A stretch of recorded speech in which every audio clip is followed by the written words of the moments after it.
What's going on, everyone? So the last two games for the Los Angeles Lakers have not gone as we have hoped. Chicago, talked about it, really kind of exposed a lot of the Lakers' kind of flaws, particularly on the defense side of things. Some of it, I think, has just been effort. Some of it, I think, has just been, they've played a bunch of games. Right? They've played like 10 games in like 12 nights or whatever it's been, 13 nights. It's been crazy, right? They've been on a crazy run, but it doesn't get easier, right? Lakers have two more back-to-backs. They play today and they play tomorrow. Start with the Indiana Pacers today and then follow that up with the Chicago Bulls. So, again, Lakers got to handle business. Right?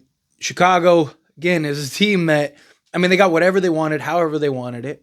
Obviously, it starts with a game at a time, right? So you got to start with the Indiana Pacers, who have been very good recently, been very hot lately, and they're also a team that has the tools to give the Lakers trouble, right? They're a team that can push the pace. They're a team that can score on the inside, right? They have guys like Pascal Siakam, Miles Turner. Yes, he can stretch the floor, but he's also a guy that can put it in around the rim. You don't have that rim protection, don't have that rim pressure. Usually in the previous years when the Lakers have dominated Indiana, it was with LeBron and Anthony Davis on the block and everything just kind of flowed through them on an inside-out game. Not going to really be able to do that because you don't have Anthony Davis. Right? So Lakers are going to really have to buckle down. They're really going to have to, not play games, right? You're going to have to exert yourself. Thing is with this Lakers team is they have talent, without a doubt, with LeBron and Luka, and they have some very good, nice, just role players, rotation guys, but they have so many holes and weaknesses, so many flaws generally with this team, from just, again, lack of interior size to lack of rim protection to lack of legit two-way guys, which has been a thing since before the Luka trade, right? That was always the big thing. Guys like Jared Vanderbilt, one-way guy, defensive, doesn't give you much offensively, right? Dalton Connect gives you much offensively, doesn't give you much defensively, right? You go down the list, they have multiple guys, Rui Hachimura, right? Guys that can give you something in one area, but not the other area. And it's trying to find that better balance. Right? Now, you have had guys like Gabe Vincent, who has been better in the two-way department recently. You've had guys like even Jordan Goodwin, who at times has had, better just games in the two-way department. And then Dorian Finney-Smith, he's actually been very good recently. But nonetheless, right, you have all of these holes, all of these issues. The Lakers don't have the luxury of not being, together. Right? Not buying in, taking nights off, right? Not giving 100% effort, particularly on the defensive side of things. You can argue a lot of it too has been the Lakers' lack of offense, right? Lakers have not been moving the ball well, right? Got a lot of sticky hands, right? You got a lot of just self-isolation. Obviously, you get Luka. You know that's going to be expected to an extent. You're going to have that. But, Lakers having 19 assists and then 21 assists or 23 assists. It's just you're not winning many games that way. Not moving the basketball, sharing the basketball. Got to get other guys involved, other guys engaged. Obviously, Luka, he's going to get his 20 attempts. LeBron's going to get his 18 to 20 attempts.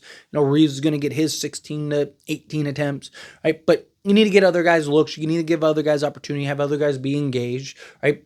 They're there to handle the bulk of the offense. But even your dirty work guys, your hustle play guys, right? Those guys, you still want them to feel like they can contribute in other ways besides just like, I have to sacrifice my body all game. All right? Once you get to the playoffs, guys are more willing to kind of do that because the goal is to win a championship, right? And the role guys are like, dude, I want that hardware, right? So I'll do whatever it takes. But during the regular season, it's hard to keep guys engaged for 82 games when they're not touching the basketball. So, there's a lot that the Lakers have to figure out. We knew that this was going to be a process from the beginning. Right? I know I've seen people be like, oh, well, Luka, LeBron, and Reeves already played games together. But they did it, really. They played a handful of games. But you got to remember, Luka, after the trade, Luka didn't play for like a handful of games. And then he comes and he is there. And then Austin Reeves goes down and misses some games. And then Austin Reeves comes back. And then LeBron James goes down for some games. So they haven't really had the opportunity to get a good look at what LeBron, Luka, and Reeves look like on a regular basis. And there are concerns about the defense. That was concerns from the moment we traded for Luka.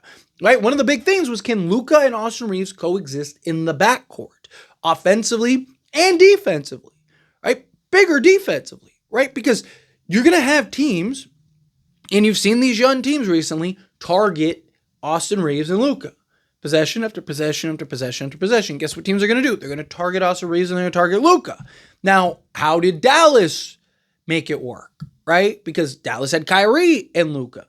They had 3 guys that were surrounding them at all times that were above defenders, right? Derrick Jones Jr. last year was literally the premier 3-and-D guy in the league. The guy was ridiculous last year, right? Then you had P.J. Washington, who wasn't known as a great defensive guy in Charlotte, goes to Dallas and was literally the anchor of their defense. He was like versatile defending point guards to centers. I mean, the guy was as versatile as it gets. And then you had Daniel Gafford, who was above average defender, who is also 245, 250. And then you had Derek Lively, who again is an above average defender. He's, like 225 or whatever, 230, but he's still a guy that can defend, block shots, souped up Jackson Hayes, right? So the thing is that you had guys around them. It's not counting bench guys. That's just, they're starters. Well, who's around them? It's like Dorian Finney-Smith, okay. Jackson Hayes, who's not a great rim protector. And then LeBron James, who can, but asking him possession after possession after possession after possession to be a defensive stopper and monster and do the dirty work, it's tough. Think of the games we were winning. A lot of those games you had Jordan Goodwin starting alongside Dorian Finney-Smith, right? Because Rui Hachimura was out for a lot of games. Right? So you had those two, and what do those two give you? They give you the dirty work, they give you the hustle plays, they can knock down the occasional 3, they rebound well, right? They can defend multiple positions. So all of a sudden you had these 2 guys that were doing all the dirty work, while Austin Reeves and Luka were your primary offensive options, and then Jackson Hayes was that lob threat, guys knocking down the occasional 3. It opens everything up for the Lakers. Now the Lakers look good. The offense is cooking. Even in games that they lost, their offense wasn't the problem. It was just the overall defense, right? Like, that's the difference, right? So Lakers are going to need to figure some stuff out, but get behind the 8 ball really quickly here. Because again, you got the Pacers, and then you follow up the Pacers with the Chicago Bulls, and they're already lost, 7 in the last 10 games? Right? Because they went on a 4-game losing streak, won 3, and then have lost 3. And you lose to Indiana, and then you got to go play the Bulls again, who they're the ones that originally kind of laid the smackdown on you, and you saw Orlando kind of follow that same scheme, and guess what Indiana's going to do? The same thing, right? Like, it's concerning. It is. It's something of concern. It's something that we got to keep an eye on. But anyway, as always, this is a discussion. Pass the question on you. Let me know your thoughts and opinions down in the comments below. What do you think? How do you feel? What are your thoughts?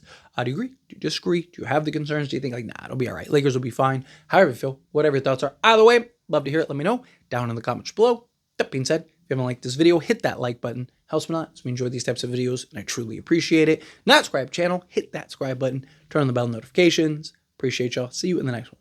Thank you.